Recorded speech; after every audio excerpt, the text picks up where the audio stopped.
주진우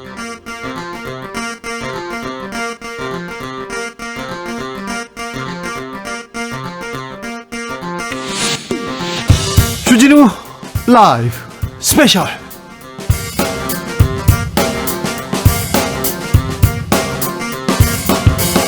2020년 11월 21일 토요일입니다. 안녕하십니까, 주진우입니다. 토요일 이 시간은 일주일 동안 주진우 라이브에서 가장 중요하고 가장 재미있었던 부분만 모으고 모아서, 그리고 묻힌 뉴스도 파고 파서 그렇게 전해드리는 그런 시간입니다. 토요일의 남자 KBS 김기아 기자 함께합니다. 안녕하세요. 안녕하십니까. 네. 토요일 오늘 방송만 들으셔도 일주일 동안 나왔던 주진우 라이브를 다 들은 것처럼 네. 중요한 듣고 재미있는 내용만 쏙쏙 뽑아오는 김기아 기자입니다. 안녕하십니까. 김기아 기자는 데이트도 안 하고요, 주말에 데이트도 안 하고 이 스페셜 만들고 있습니다. 스페셜한 토요일을 여러분께 드리기 위해서 네. 그러고 있습니다. 네, 잘했어요. 네. 지금 이 영상으로 만나볼 수 있어요. 그렇다고 방송. 합니다. 네. 네, 유튜브에서 주진우 라이브 검색을 하시면요, 밑에 라이브 나우라고 영어로 써 있습니다. 네, 토요일에는 또 그리고 선물도 막 준비해왔어요. 그렇다고 합니다. 그걸 누르시면 볼 수 있는데, 그걸 보시면서 저희에게 청취 후기, 그러니까 일주일 동안 주진우 라이브를 들어보니까 이런 게 재밌었고 이런 게 좀 문제였고 이런 느낌을 받았다, 이런 청취 후기를 보내주시면 저희가 총 3분을 추첨해서 2만 원 상당의 피자 교환권을 드립니다. 사실상 주말에는 좀 쉬고 놀고 그래야죠. 근데 네. 스페셜 듣고 이렇게 글 쓰지 않습니까? 후기를 남기는 사람이 그렇게 많지 않다는 거, 그거 팁입니다. 정쟁률이 높지 않죠? 그렇죠. 정치 후기 어디로 보낼까요? 청취 후기는 여러분이 친구들에게 카카오톡을 보내는 것처럼 카카오톡을 쓰셔가지고 저희 카카오톡 플러스 친구에 주진우 라이브 검색하시면 요게 나옵니다. 여기 네. 친구 채널 추가해 친구 신청하셔가지고 여기에 청취 후기를 보내주시면 되겠습니다. 주진우 라이브하고 친구 맺어놓으면요, 저희가 뭘 드릴까, 뭘 해드릴 수 있을까 네. 계속 고민하고 있거든요. 네. 코로나만 지나면 저희가 친구들, 오래된 친구 위주로 네. 막 쏘겠습니다. 그렇습니다. 준비하겠습니다. 요즘에 뭐 약속 취소되는데, 야 코로나 끝나고 보자라고 하는 친구가 많은데 그냥 보지 말자는 얘기인지 네. 무슨 뜻인지 잘 이해가 안 되네. 그런 거 아닙니다. 아닌가요? 백신도 나오고요. 그리고 맞아요. 우리는 지금 어렵지만 조금만 있으면 코로나 다 정복할 수도 있습니다. 네, 그러니까 그러길 기원합니다. 마지막으로 힘을 내고요. 어떻게 힘들어요. 어떻게 해야 돼요. 이런 부분 있지 않습니까? 주진우 라이브 플러스 친구 맺고요. 여기다가 몇 가지 보내놓으면 저희가 같이 고민해 드리겠습니다. 토요일 이 시간에는 김기아 기자의 묻힌 뉴스 브리핑 중요합니다. 네. 그러니까 이번 주는 이제 원래 그 뉴스가 큰 뉴스가 쏟아지기 때문에 우리가 그냥 이런 것도 있었구나라고 이제 그냥 제목만 보고 넘어가는 뉴스가 많이 있죠. 그래서 중요한 뉴스, 잊지 말아야 할 뉴스를 쏙쏙 뽑아왔습니다. 묻힌 뉴스 브리핑. 빠밤 나왔습니다. 오랜만에 나왔습니다. 김기아 기자의 묻힌 뉴스 브리핑, 첫 번째 뉴스부터 가볼까요? 사실 이제 지난주에 큰 뉴스 중에 하나가 이제 대한항공과 아시아나 항공의 대한항공이 아시아나항공을 인수한다. 네. 1위 기업이 2위를 인수한다. 사실은 3위 기업이 없어요. 그렇죠. 뭐 작은 기업. 국내 항공사는 있지만 2위, 그리고 1위 공룡이 2위 공룡을 인수한다. 이거 독과점 문제가 되는 거 아니냐. 그러면서 또 항공산업이 어려우니까 어쩔 수 없는 거 아니냐. 그쵸. 여러 얘기가 있습니다. 그렇습니다.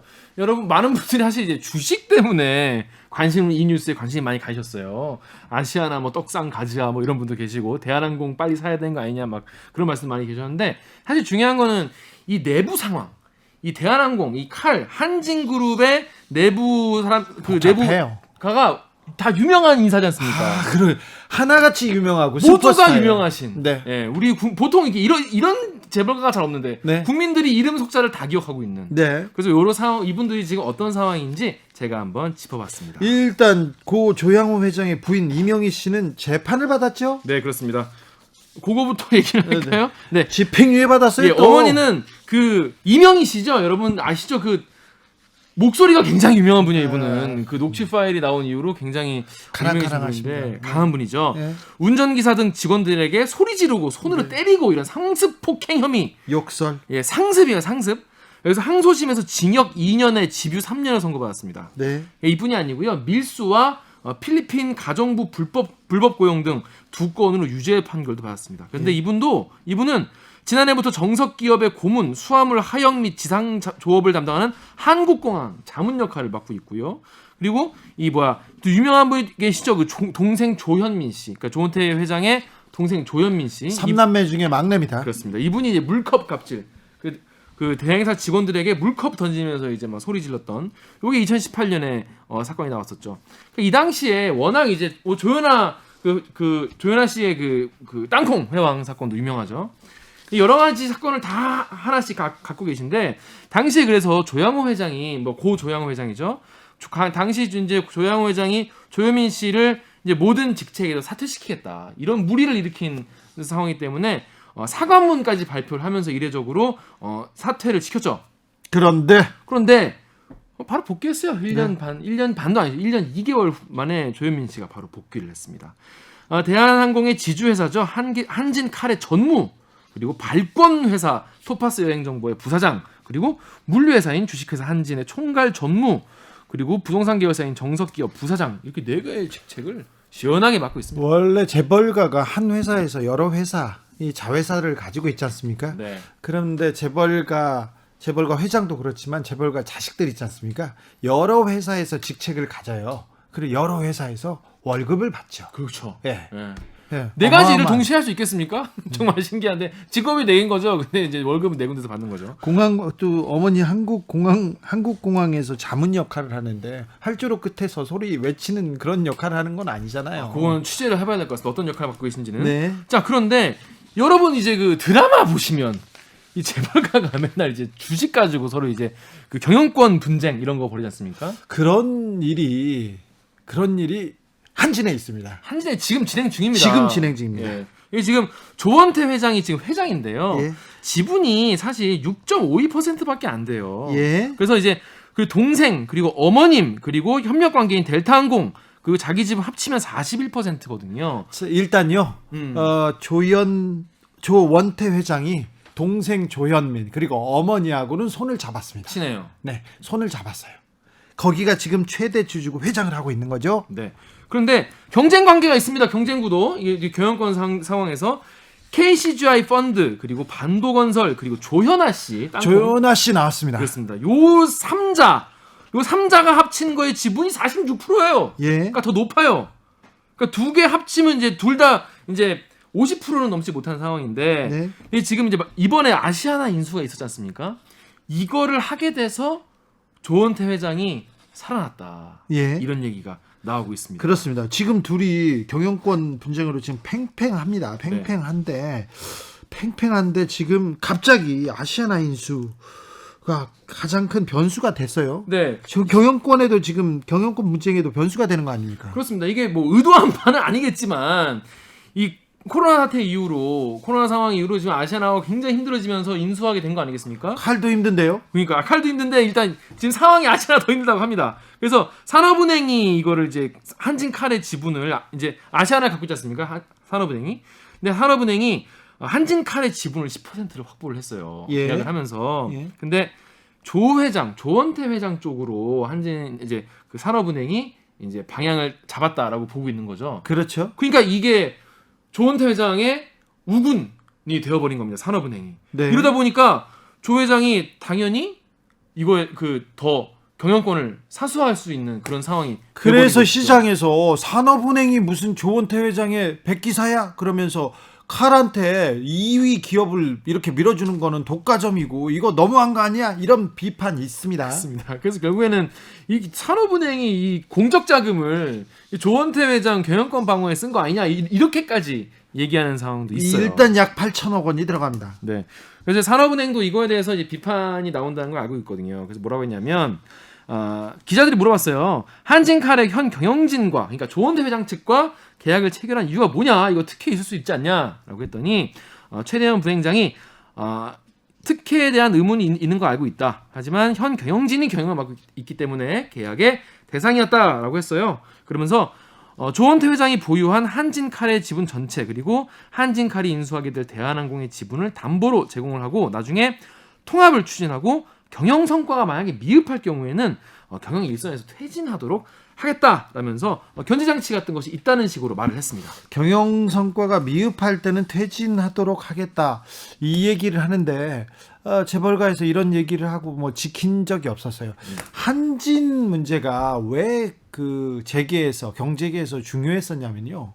회장이 그 돌아가시고 그 다음에 자식들이 있는데 자식들이 거의 재산권 분쟁에도 있었지만 다 사법적인 문제가 있어서 그러니까요. 다 경영하기에는 결격 사유가 있다고 판가름이 났어요. 그래서 한진은 재벌가에서 전문 경영인 시대로 넘어갈 수밖에 없지 않느냐 이런 얘기를 했는데 많이 나왔죠. 그때. 그래서 전문 경영인으로 우리 재벌가도 이제 제대로 된 경영인을 모셔서 경영하는 그런 시대로 가야 된다. 특별히 대한항공은 국적 항공기 아닙니까? 네. 항공사 아닙니까? 그래서 한진에서 그 시대를 열겠다고 생각하는 사람들이 있었는데 그래서 전문 경영인 시대 연하 이 얘기가 나왔는데 정부가 지금 갑자기 조원태 회장을 도와준 이렇게 꼴이 되고 있습니다. 네, 그렇습니다.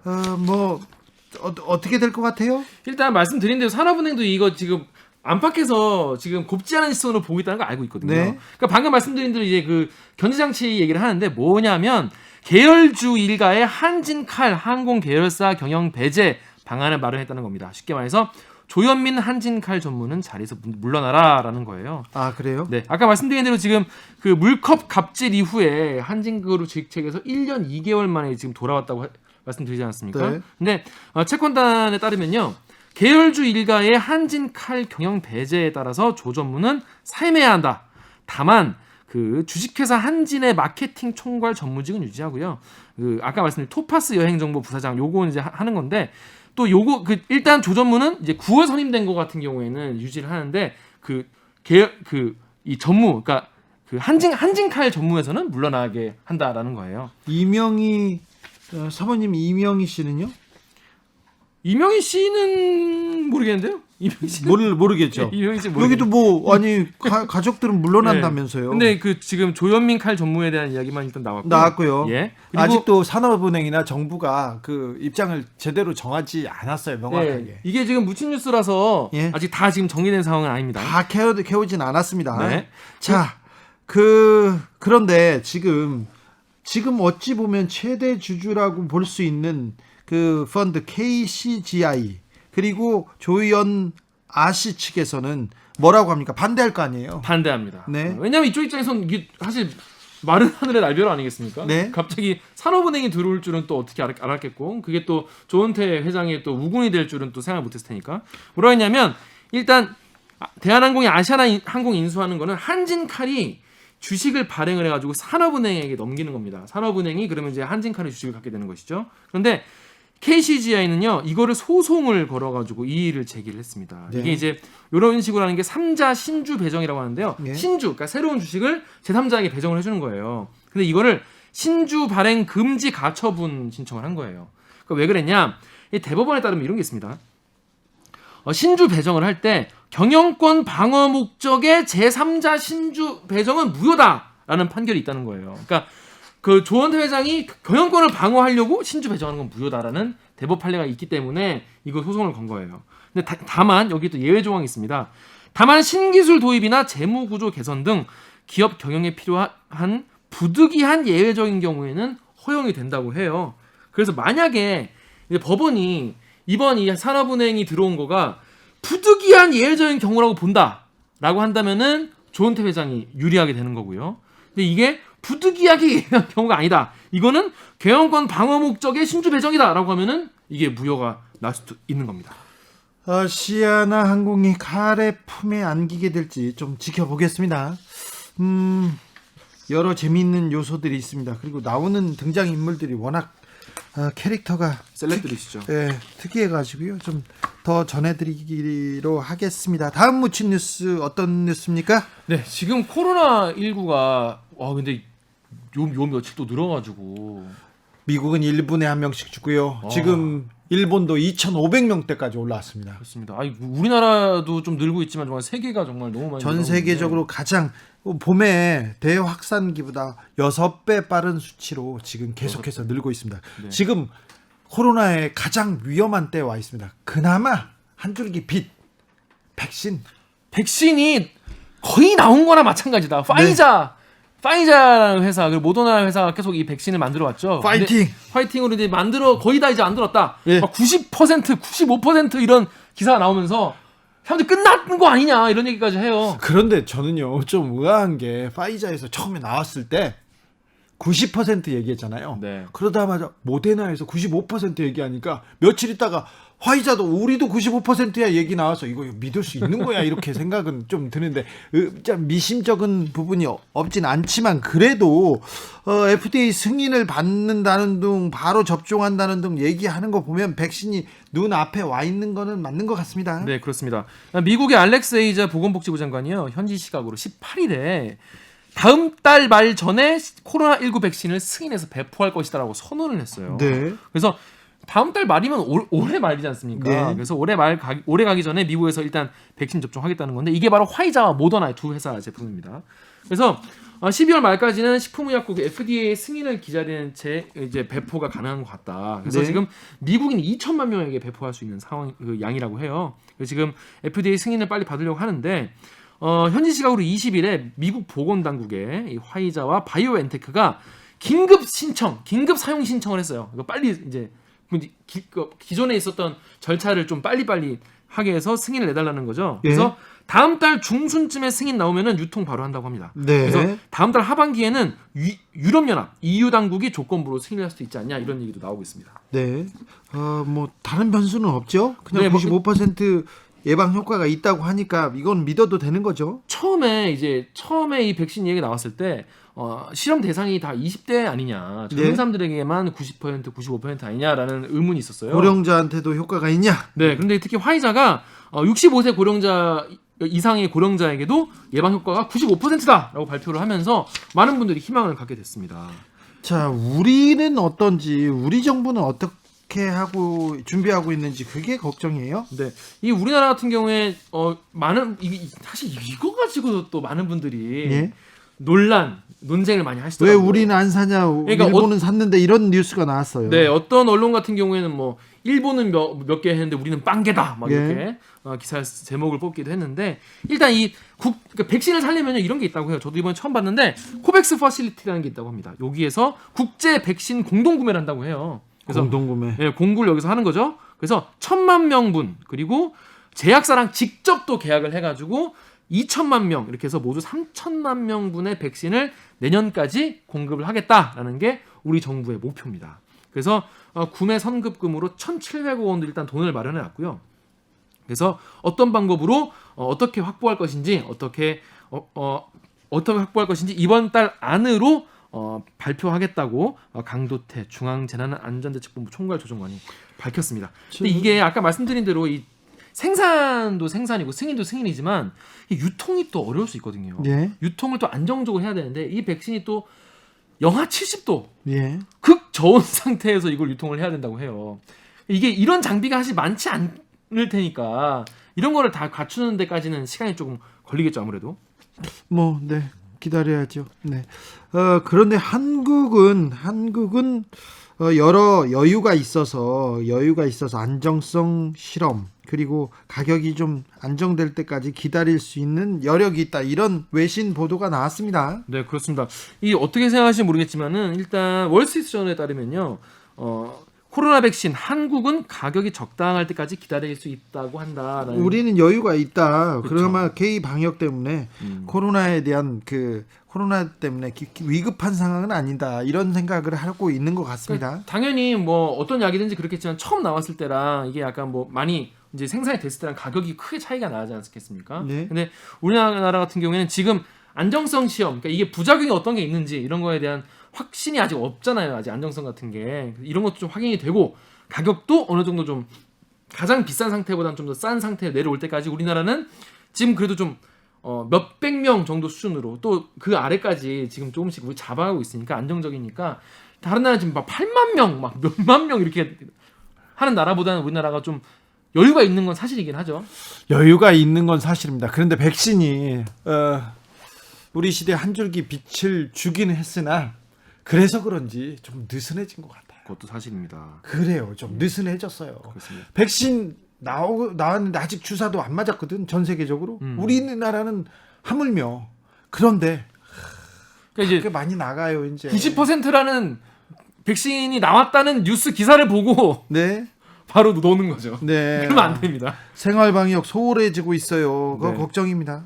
그래서 아까 말씀드린 대로 우리나라 같은 경우에는 이 백신 같은 경우에 오히려 지금 이 제약사 쪽에서 빨리 좀 우리에게 계약을 맺자고 하는 상황이라고 해요. 그래서 우리나라는 빨리 좀 하지만 우리는 좀 신중한 상황이라서 확진자를 낮게 유지할 수 있는데 서둘러 백신을 주문해서 위험을 감수할 이유가 있겠느냐라는 국제 백신 연구소의 이철우 박사도 이렇게 말을 하긴 했습니다. 네. 근데 많은 분들이 백신만 믿고 좀 너무 편안하게 계신 것 같아서 방역 당국도 좀 굉장히 긴장을 하고 있는 상황입니다. 네. 최근에 음식점이나 주점을 보면은 좀 코로나 이전 같다는 느낌을 좀 받을 때도 있긴 해요. 네. 화장실에서 손 안 씻는 아저씨들 많습니다. 아 진짜요? 있습니다. 실화입니까? 아까도 보고 왔어요. 아까도 KBS 네. 아유, 손 씻으십시오. 어디라고 얘기하면 안 되고요. 아, 그렇군요. 네. 아까도 보고 왔습니다. 그렇습니다. 손 잘 씻고 마스크 잘 쓰시고 QR 코드 체크 잘 하시고 그렇게 해주면 그러면 코로나를 이길 수 있습니다. 하던데 우리 하던 대로 하면 됩니다. 네. 우리 진짜. 기본적으로 가장 안전한 방법이 생활방역, 손 잘 씻고 그다음에 마스크 쓰고. 네. 그러면요 저희가 백신 나오기 전에도 코로나 이길 수 있다는 거 여러분 아시죠? 다시 한번 힘내주시고 코로나 방역, 생활 방역에 힘써 주십시오. 여러분께서는 지금 주진우 라이브 스페셜을 듣고 계십니다. 주진우 라이브 스페셜 김기아 기자와 함께 하고 있습니다. 본격적으로 주진우 라이브 스페셜 하이라이트 장면 다시 듣기 시작해 보겠습니다. 네, 하일르 장면. 하이루 장면. 그 이명박 박근혜 시절의 그 국정원은 지금의 국정원과 완전 다른 조직이었죠. 그때는 사실 그때 뭐 되게 여러 가지 뭐랄까 미스테리한 사건들이 많이 있지 않았습니까? 아유 많았어요. 너무 많았죠. 네. 근데 그 중에서 민간인 불법 사찰 많이 있었지 않습니까? 저는 민간인. 민간인이었는데 국정원 사람들이 막 따라다녔어요. 그리고는 제 걸 보고서도 썼고요.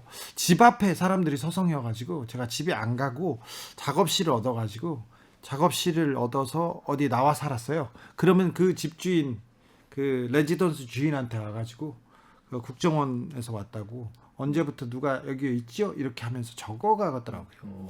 그런 내용을 너무 많이 봤어요. 그리고 저는 제 보고서가 국정원에 올라가고 그걸 누가 보고 저한테 일러주고 그렇죠. 그래서 그걸 가지고 따지면 또 다시 보고서를 쓰고 그랬던 일이 있었어요. 이게 불과 몇 년 전이었어요.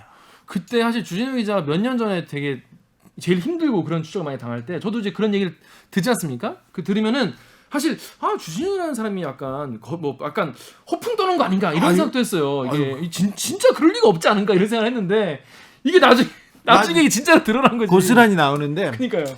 옛날에는 안 믿었다니까요. 저는. 언론사에 그 아이오라고 해서 아이오, 국정원 직원들이 하나씩 이렇게 그 파견돼 가지고 KBS도 있었어요. 나와서 여기 살지는 않지만 여기 와서 사람들도 만나고 간부들도 만나고 밥 먹고 그렇죠. 그리고 니네 인사 어떻게 할래 뭐 할래 그리고 또 정보 보고 해가지고 올렸어요. 민간인 사찰이에요. 이거 다 KBS도 있습니다. KBS 1명 낙검수 팀은 4명에서 6명이었어요. 거의 뭐 맨투맨으로 붙었네요. 거기. 네. 저한테 한 3명 4명 붙어가지고 아주 피곤했어요.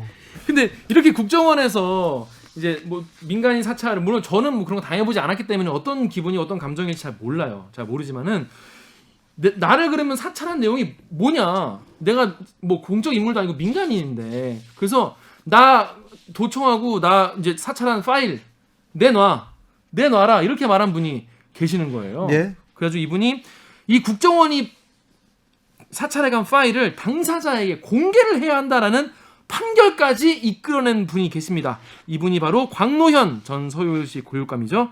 지난 화요일에 이분을 모셔가지고 화요일 훅 인터뷰에서 이야기를 나눠봤습니다. 내용을 보면요, 이 큐 그거 안 해? 아니 큐 안 하죠. 죄송합니다. 네. 자 내용을 하겠습니다. 보면요, 검찰이 국정원 손아귀에 놀아나요. 그 검찰이 어떻게 수사하고 검찰이 어떻게 할 건지를 국정원이 알아요. 그래서 검찰과 국정원이 회의를 하고 협의하고 수사를 진행하는 이 말도 안 되는 일이 벌어지고 있었어요. 문서로 고스란히 남아 있습니다. 참 그리고 민간인을 사찰하는데 이게 도청을 했다는 건지 보면은 그 광노현 전 교육감이 취임할 때부터 이제 전화를 하면 뚜루뚜뚜 이런 소리가 들렸다고 하는데 네. 이게 참 그게 도청하는 거 맞아요? 전 안 당해봐가지고. 아니 그럴 때가 있었어요. 어. 전화가 드르륵 거리는 경우가 있어요. 그럼 말하다가 또 아직도 듣니 이렇게 얘기하면서 전화하다가 그 국정원 직원하고 같이 대화하고 그런 적도 있었는데 사실 전화를 도감청 하는 거는 그 정보기관의 일이라고 하면서 그냥 당연한 듯 그렇게 생각하던 때가 있었어요. 근데 사실 국정원 같은 경우에는 국가기관 중에서 유일하게 이런 도감청이나 이런 정보 수집을 공식적으로 할 수 있는 기관이긴 하잖아요. 네. 근데 그 대상이 이제 국가안보 국가안보하고는 전혀 상관이 없어요. 상관이 있는 사람들에 대해서 해야 되고 또 공적 인물에 대해서 해야 되는데 아무 상관없는 민간인에게 했다는 게 문제인 것이죠. 네. 근데 그 민간인이 나중에 야 니네가 이거 하는 거 말이 되냐 내놔라 너 날 뭘 그렇게 했는지 봐야겠다라고 했는데 대법원이 그래 민간인 말이 맞다라고 한 판결을 확정적으로 내린 거잖아요. 국가기관이 특별히 정보기관이 잘못한 거에 대해서 사과하거나 그 내용을 재발 방지를 하겠다는 그냥 선언적인 얘기는 한 적이 있으나 지금껏 그 파일을 안 줬어요. 그렇죠. 뭘 잘못했다는 얘기는 안 해요. 그냥 사과는 민간인 하죠. 사찰 죄송합니다. 앞으로는 안 그럴게요. 얘기는 하는데 전혀 진행되지 않았는데 광노현 교육감과 여러 명이 내 파일 내놓으라고 해서 국정원에서 안 주니까 법원에서 내놓으라고 해서 대법까지 가서 받아냈어요. 그리고는 앞으로 민간인 사찰 당한 사람들은 국정원에 그 요구를 해서 받을 수 있게 됐다고 합니다. 이게 첫 걸음입니다. 그렇습니다. 이게 이런 선례가 하나 생기면은 앞으로 이제 계속 이런 불법 사찰을 당하신 분들이 내가 어떤 피해를 입었는지 국가가 나를 어떻게 사찰했는지 알 수 있는 기회가 되겠죠. 얼마 전에 또 의미 있는 재판이 하나 있었는데 기무사의 별이었어요. 준장인데 네. 이분은 민간인을 감청했어. 유병헌 전 그 세모그룹 회장. 유병헌 회장이요? 예, 그 회장 을 잡기 위해서 그 주변 사람들을 감청을 했어요. 기무사가요? 예. 기무사가 왜 유병헌을 감청을 했지? 아니 다 했어요. 그 전에는 쌍용차 때도 쌍용차하고 국가안보하고 무슨 상관이 있어? 기무사가 군인들하고 거기에서도 감찰하다 걸리고 그랬는데 감청하던 걸 걸렸어요. 그런데 이 기무사 준장 선고유예 무죄 받았어요. 선고유예했구나. 그게 그러니까 무감각했던 거예요 그 당시에는 그런 거 자체가. 지금 재판에서도 무감각하는 거예요. 어떻게 군의 정치 개입, 민간인 사찰을 무죄를 줄 수가 있는지 아직도 그때도 무감했고 지금도 무감하다는 걸 보여줍니다. 그런데 국가기관이 이러면 안 돼요. 아니 국민 세금으로 민간인 사찰하고 정치 공작하고 그러면 안 되죠. 근데 이런 과거와 단절하기 위해서라도 이런 문제는 조금 명확하게 세상에 드러내놓고 뭘 잘못했고 앞으로 뭘 하지 말아야 되는지 조금 사회적 합의가 필요합니다. 그렇습니다. 그런 사회적 합의는 그냥 한 명이 내가 이렇게 생각한다라고 하면 되는 게 아니라 하나 두 개의 확정된 판결 또 이렇게 문건 같은 걸 받아내는 그런 뉴스 기사 이런 것들로 사회가 하나씩 쌓이면서 변화가 시작이 되는 거겠죠. 자, 어떤 내용인지 궁금하신 분들 많으시죠? 더 자세한 이야기 화요일 방송됐던 훅 인터뷰 하이라이트 부분을 지금 같이 듣고 오시겠습니다. 큐. 그죠. 대법원에서 판결을 받을 때까지는 지금까지는 그 파일을 보지는 못했죠. 못했죠. 예. 이제 대법원에서 줘라 이렇게 판결을 내렸으니까 네. 볼 수 있겠죠. 그렇죠. 판결의 의미가 뭡니까? 이게 지금 정보기관에 대한 법적 통제, 인권적 통제, 예. 역사에서 예. 이거 획기적이죠. 그렇죠. 저는 사실 1997년부터 이 프로젝트를 갖고 있었는데 이 생각이 있었어요. 네. 예. 그런데 지금이 딱 때가 됐다고 생각해서 예. 2017년 10월 달에 이 운동을 조직했거든요. 네. 굉장히 감개무량했고요. 무엇보다도 법원이 지금까지 이 정보기관 관련해서 어떤 일을 했냐면 조작간첩 재심했죠. 네. 공안 조작 재심하고 예. 그다음에 아주 정치 개입 스캔들 처벌했어요. 예. 그런데 그럼에도 불구하고 정보기관은 정정과 똑같게 셀럽들, 정치인들, 또 행정 공직자들, 뭐 심지어 법관들, 그리고 노동조합 하는 사람, 여러 시민 활동가들 전부 다 사찰해 왔잖아요. 네. 그런데 이제 드디어 법원이 이 정보 수집 아무렇게나 못한다. 네. 국정원이 정보 수집하는 거 수집한 게 과연 국가안보 목적이었는지 아닌지 내가 당신들이 수집한 정보 내놓으라고 하면 갖고 오면 내가 판단하겠다. 예. 이렇게 얘기한 거예요. 네. 그러니까 이게 저는 이렇게 봐요. 사법부 발, 법원 발, 그 과거 사찰에 대한 과거 청산 의지이자 예. 또 향후 정보 수집권 오남용에 대한 분명한 통제 역사가 시작했다. 네. 통제 의지를 법원이 밝혔다. 이것이 가장 큰 의미라고 생각하죠. 현 정부 들어서 국정원의 불법 사찰에 대해서 사과하면서 잘못했다고는 했어요. 네. 근데 파일 내놓으라니까 안 보여줬죠. 처음에는 전부 거부했죠. 그래서 소송하게 된 거고 1심, 2심, 3심을 다 이겼어요. 겁니다. 이제는 보여줄 수밖에 없는 거죠. 그렇죠. 네. 그렇죠. 그래도 안 보여줄 수도 있는데요. 저는 국정원이 안 보여줄 것 같은데요. 아니에요. 국정원이 적어도 제 사건에선 보여주겠다고 사과 성명 내면서 네, 보여주겠다고. 얘기를 했어요. 네. 그런데 중요한 거는 네. 저하고 박재동 화백 등이 이 내놔라 내 파일 소송을 한 거는 네. 약 700명 정도 되는 사람을 모아서 예. 우리가 국정원에 정보공개 청구를 했거든요. 네. 저도 있었잖아요. 그러니까 그런데 그게 다 일괄 기각된 거 아닙니까? 네. 그런데 이 소송은 돈이 들잖아요. 네. 그렇기 때문에 우리가 4명만 소송을 한 거거든요. 네. 그러니까 시범 소송이에요. 네. 이거는 그 표준을 만들기 위한 소송이었거든요. 네. 그렇기 때문에 국정원이 박재동 광노현 파일만 보여주겠다고 할 게 아니고 네. 이 과거의 불법 사찰 피해자들 네. 그 사람들이 공직자가 되든 정치인이 되든 언론인이 되든 시민운동가가 되든 학생운동을 했던 사람이 되든 이 사람들 중정 이래로 쌓여 있는 불법 사찰 파일들 공개하겠다. 이 지침을 만들어야죠. 지침이요?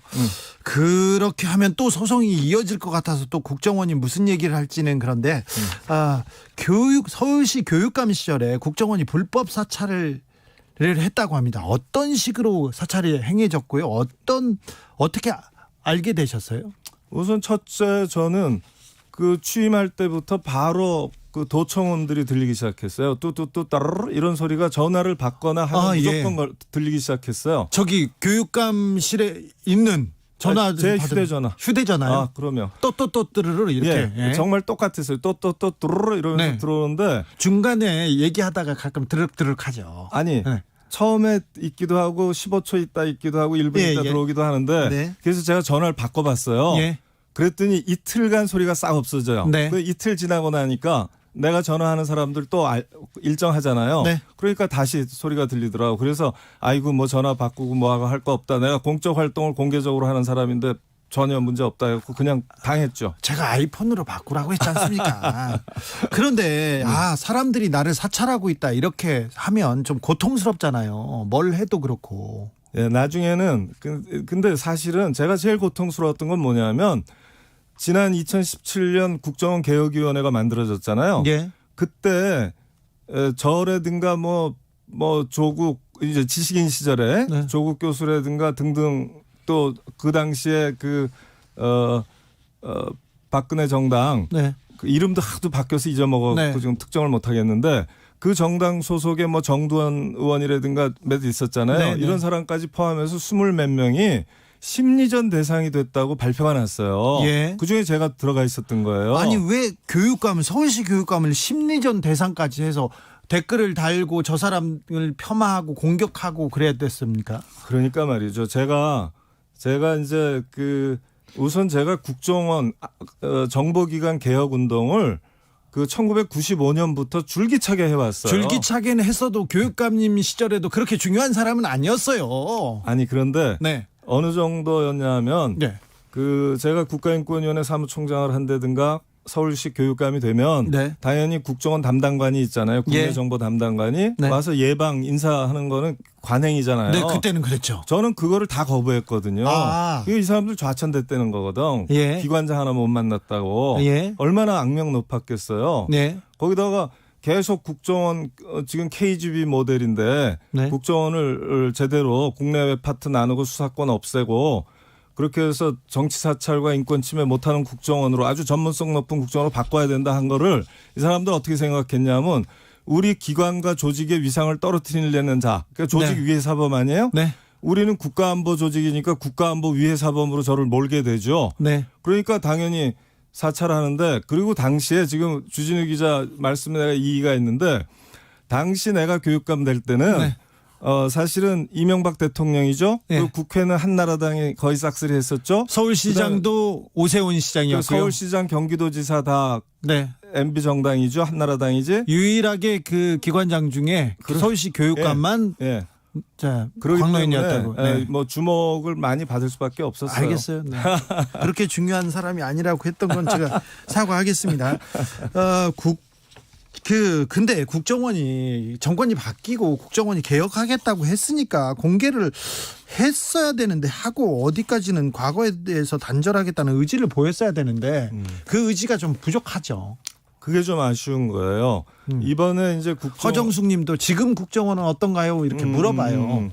그러니까 지금 국정원 2017년 7월인가요? 네. 국정원장이 바뀌면서 서훈 국정원장이 네. 선언하잖아요. 네. 당시에 우리가 정치 사찰 부서 해체한다. 네. 그리고 기관원 출입 금지한다. 네. 안 그리고 하겠다고 했어요. 심지어 과거 사찰 기록을 봉인해서 사용하지 않겠다고 선언해요. 예. 이 세 가지 실천 중이라고 저는 믿어요. 네. 그런데 그것만으로는 어렵죠. 안 되는 것이, 우선 우리 국민들은요, 알 권리가 있습니다. 네. 과거에 국가안보 전문기관으로 만들어서 프라이버시권 침해까지를 용인하면서 엿보고 엿들을 권한을 오직 국가안보 목적을 위해서 줬는데, 완전히 국민감시기관이자 정치사찰기구로 타락했잖아요. 네. 이 타락의 전모, 이 타락의 기재, 그리고 제도 개선책을 진짜 만들어야 되거든요. 네. 그러니까 국정원 그 개혁위원회만 하더라도 과거에 떠들썩한 사건들 사건 중심으로 갔거든요. 예. 근데 알 권리를 충족시키지 못하고 재발 방지 의무에 해당하는 것들이 미흡하죠. 네. 그래서 특히나 과거 사찰 기록, 우리 주진우 기자도 굉장히 쌓여 있지 않습니까? 저 많아요. 이름 말할 수 없으시잖아. 네. 그다음에 우리 양승태 대법원장님 같은 분도 다 사찰 당했잖아요. 그러니까요. 그 정권 드러났잖아요. 사람들도요. 그러니까 너나 할 것 없이 사실은 이 정보 공개 청구를 안 할 수가 없는 것이고요. 네. 그리고 그 산더미 같이 쌓인 과거 사찰 기록들 폐기할 건지, 네. 이거 사회적 합의를 이끌어내 갖고 특별법 만들어야 돼요. 대법 판결로 이제 불법 사찰한 내용들 이제 공개해야 된다는 얘기가 이 판결이 내려졌습니다. 근데 국정원이 거부하면 어떻게 돼요? 국정원이 이제 거부하지는 않겠죠. 법적으로 이제 공개하라고 했으니까. 자, 모든 국민이, 내가 사찰당한 국민은 이제 내 정보를 받을 수 있는 거죠. 그런 권리가 있는 거죠. 그렇죠. 적어도 이렇게 말씀드릴게요. 저 사건이 다룬 거는, 저는 사실 1991년 이래로 공적 활동을 했는데, 네. 그러면 제가 95년부터 국정원 개혁 운동을 했고, 네. 그다음에 91년부터 민주주의 법학 연구회라는 거 만들어서 진보 네. 법학 운동, 과거 청산 운동을 많이 했거든요. 네. 그래서 어느 때인가서부터는 여간 당시 국정보 남기부의 네. 주의를 받았을 것 같아요. 네. 그러면 그래서 91년도서부터 제 모든 공적 활동에 대한 정보, 국가안보하고 무관한 거 전부 다 내놔라 그랬는데, 네. 현실적으로는 아마 서울시 교육감 시절의 정보만 내놓을 것 같아요. 예. 그러니까 그것도 지금 미진한 거죠, 어떻게 네. 보면. 근데 사실은 이제 이걸 서울시 교육감 시절의 핵심 이슈가 뭐였냐면, 공직자에 대한 사찰이 정치 사찰이냐 여부예요. 우리 예. 재판에서 핵심 이슈가 예.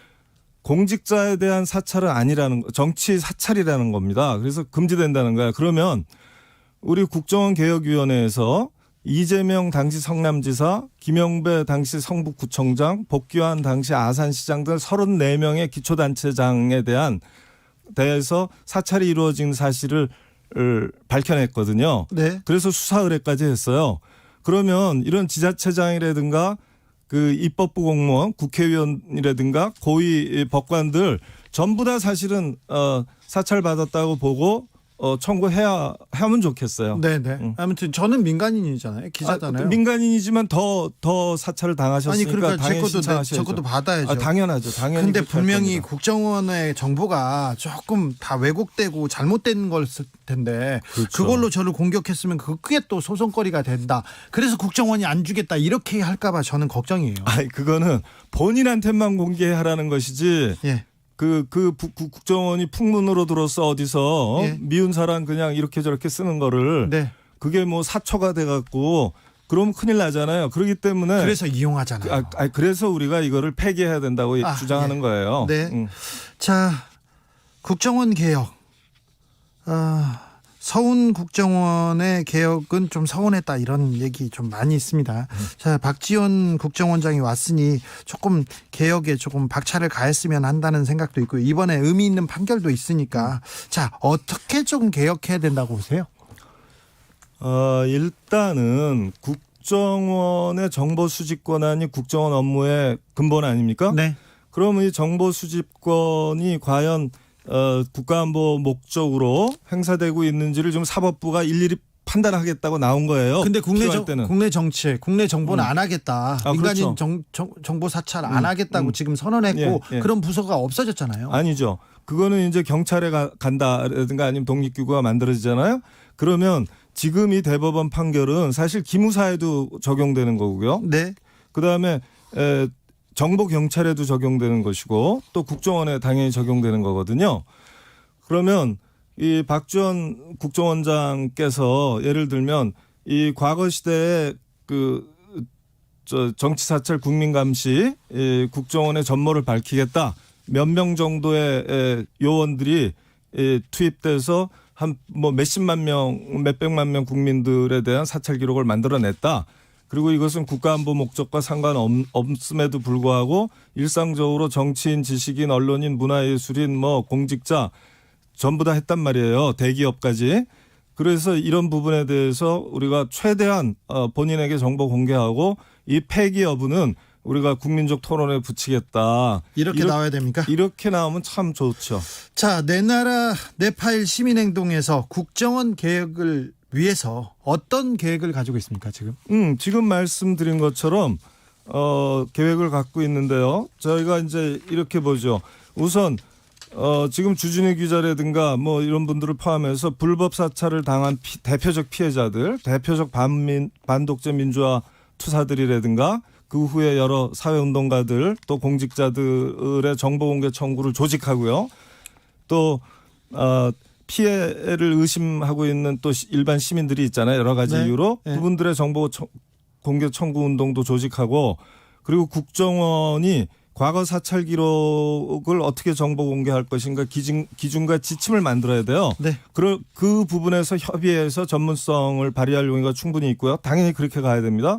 그리고 본인 사찰 기록에 대한 정보 공개 의무와 폐기 또는 수정 뭐 이런 것 보관을 어떻게 할지 이런 것에 놓고서 특별한 입법적 조치가 필요하거든요. 네.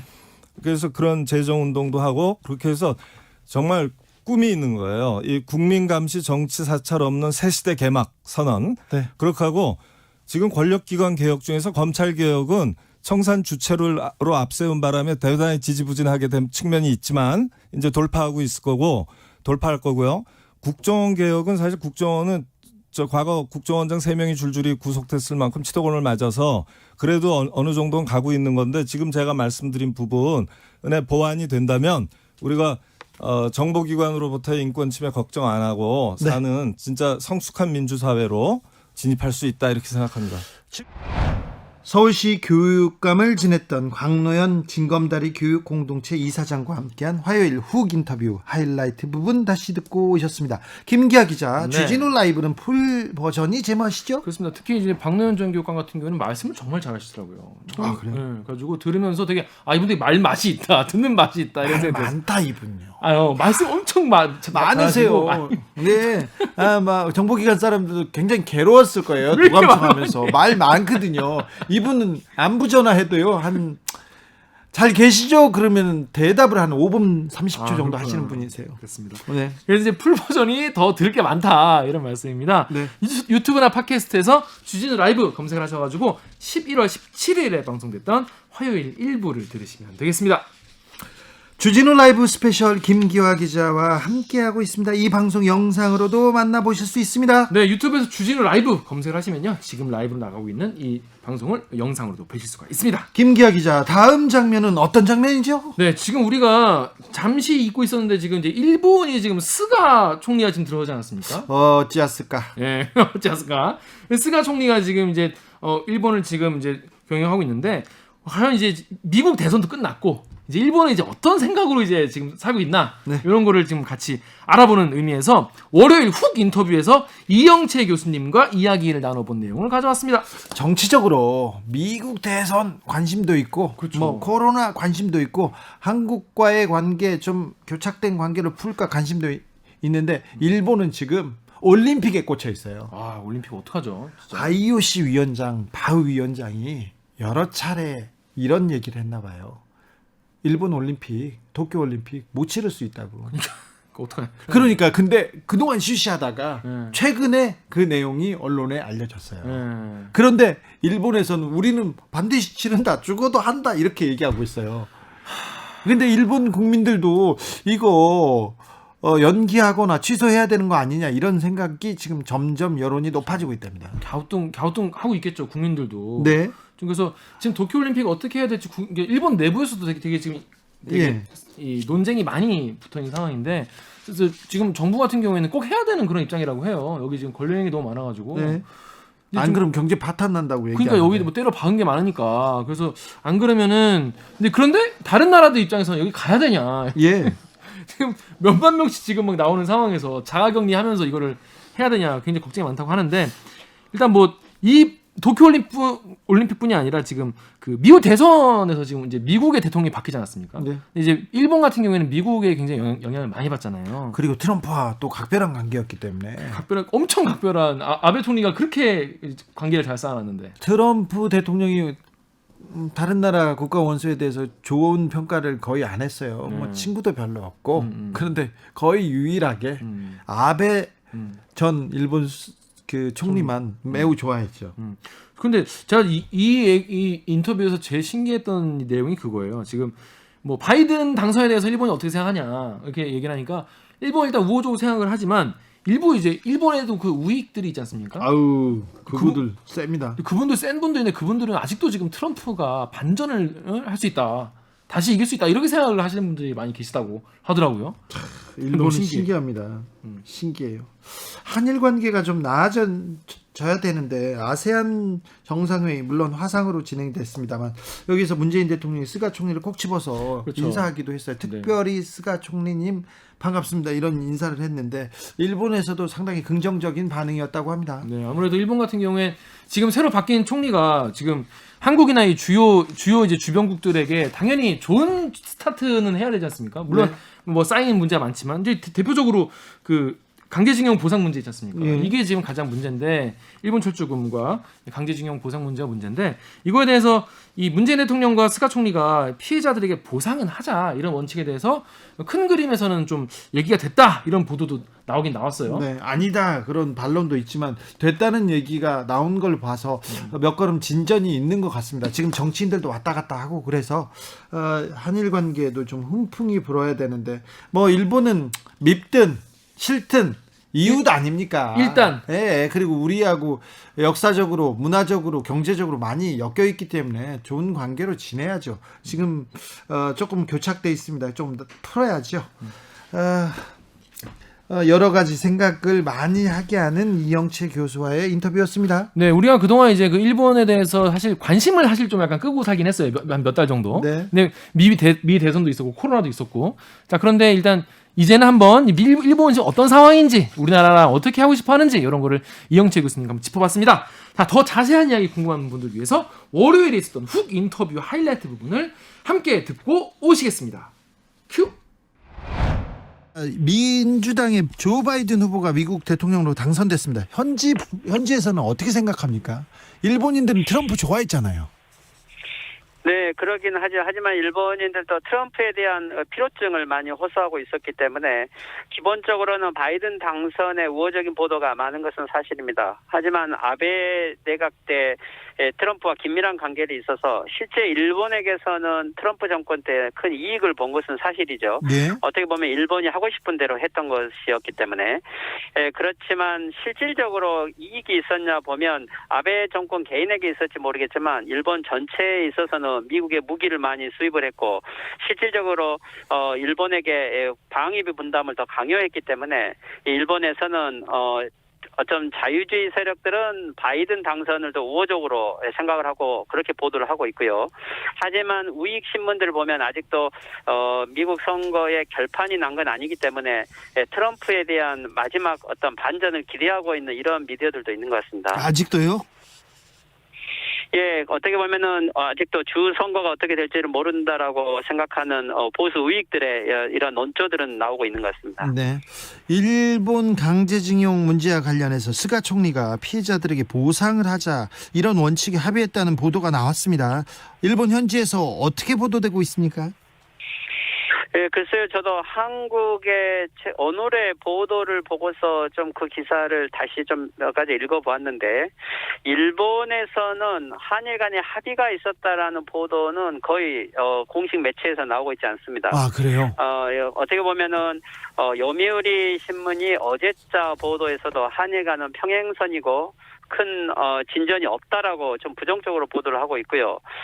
그렇지만 대부분 이 스가 정권이 이 경제 문제라든지 내년 올림픽을 중심으로 한국과 새로운 합의는 해야 된다라고 하는 주장들은 있지만 이게 공식적으로 어떤 합의가 되었다라고 하는 이런 내용들은 거의 없는데 그 한국도 이게 어디까지 실제 합의가 된 내용인지는 조금 더 검증이 필요한 것 같습니다. 네, 아직 좀 온도차가 명확해 보입니다.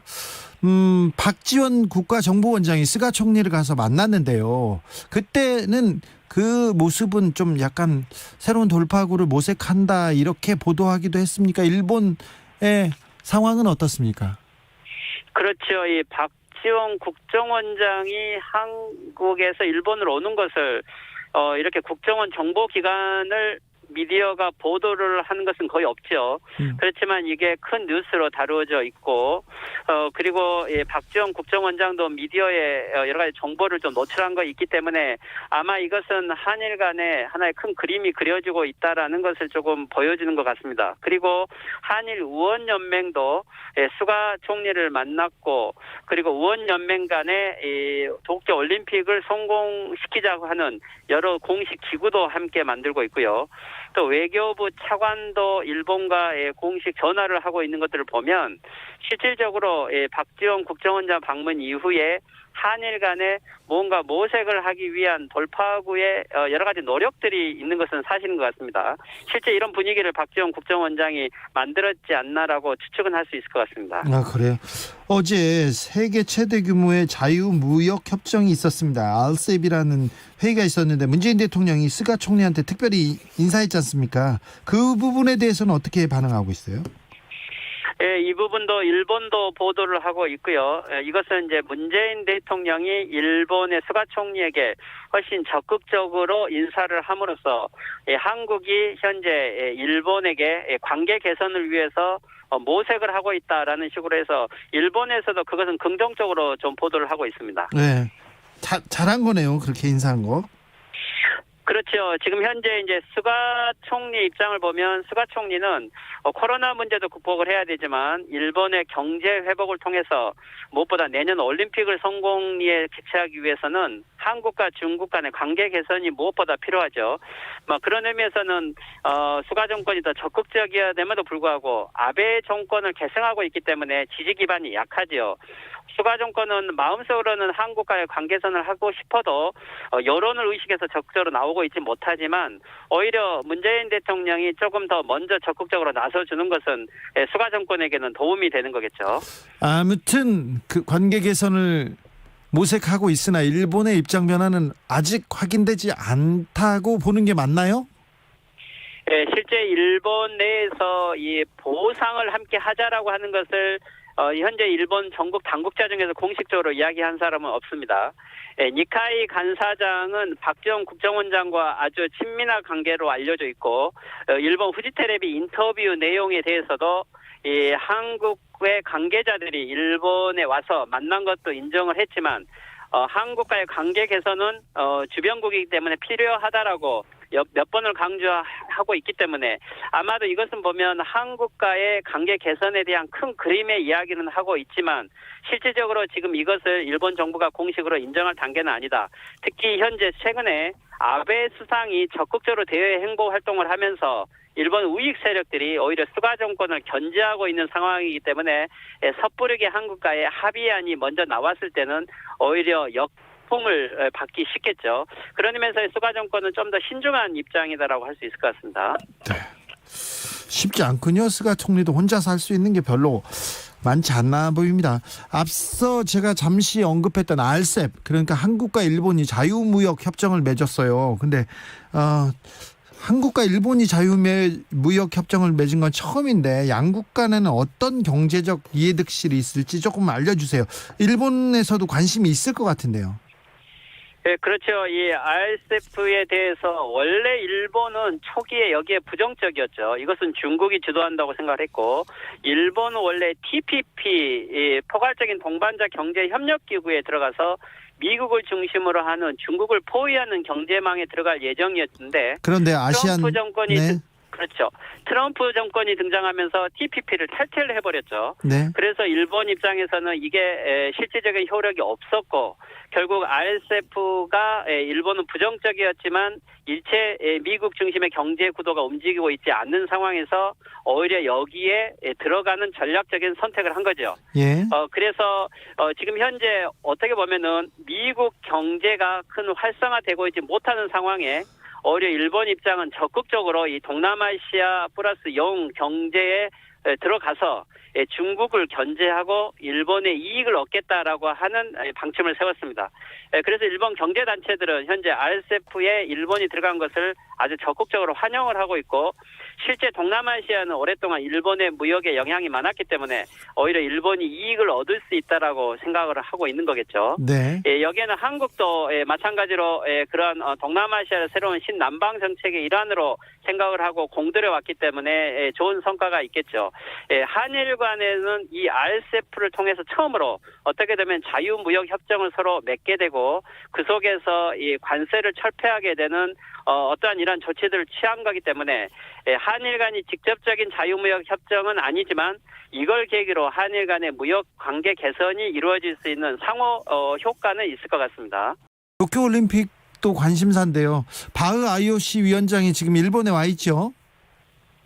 네, 그렇습니다. 이 문제에 대해서는 일본 내에서도 실제 지금 일본이 코로나가 3차로 들어가고 있고, 지금 이 상황에서 어떻게 보면 도쿄올림픽을 하기 어렵다라는 예상을 할 수 있는 시기에 이 IOC 위원장이 온 것을 일본은 달갑게 생각하고 있지 않지만, 이 올림픽 문제에 대해서는 연내에 어느 정도 결정을 내야 되기 때문에, 나름대로는 올림픽을 추진하고자 하는 일본의 위원회와 그리고 현장 상황을 파악하려고 하던 IOC 간에 좀 이런 갈등 관계가 언론에서는 보도되고 있는 것 같습니다. 네. 근데 일본은 뭐 관중들 모셔놓고 지금 올림픽 하겠다고 얘기는 하고 있어요.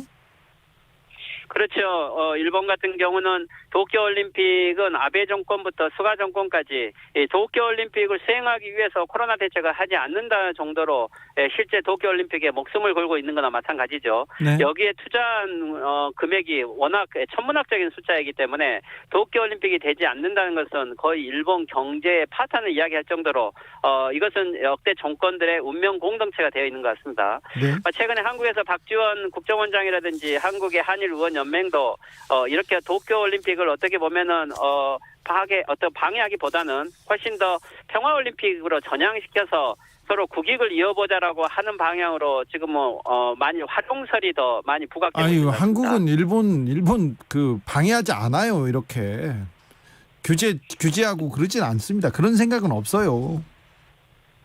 네, 실질적으로 이 도쿄올림픽이 나름대로 평창올림픽과 함께 평화올림픽으로 많이 작용할 수 있다고 한다면 북일 관계라든지 한일 관계 개선을 위해서 하나의 좋은 계기가 되어 갈 수 있을 것 같습니다. 일본 게이센 여학원대 이영채 교수와 나누는 월요일 훅 인터뷰 하이라이트 부분 다시 듣고 오셨습니다. 이 방송 풀버전은 어디서? 유튜브나 팟캐스트에서 주진우 라이브 검색을 하신 다음에 11월 16일 월요일 1부 들으시면 되겠습니다. 김기아 기자 오늘도 감사했습니다. 선물 소개 한 번 더. 네, 청취자분들을 위해서 저희가 선물 준비했죠. 카카오톡 플러스 친구에서 주진우 라이브를 검색을 하시면 이런 게 나옵니다. 요 친구 추가하신 다음에 지난주 주진우 라이브 내용은 어땠다, 이런 내용은 별로였다, 이런 내용은 재밌었다, 청취 후기를 친구에게 카카오톡으로 수다 떨듯이 보내주시면 저희가 이 주분에서 3분을 모셔가지고 2만원 피자 상품권을 보내드리도록 하겠습니다. 피자 마구 쏘겠습니다. 김기아 기자 오늘도 감사했습니다. 고생하셨습니다. 주진우 라이브 스페셜 여기서 마치겠습니다. 저는 다음 주 월요일 오후 5시 5분에 돌아옵니다. 지금까지 주진우였습니다.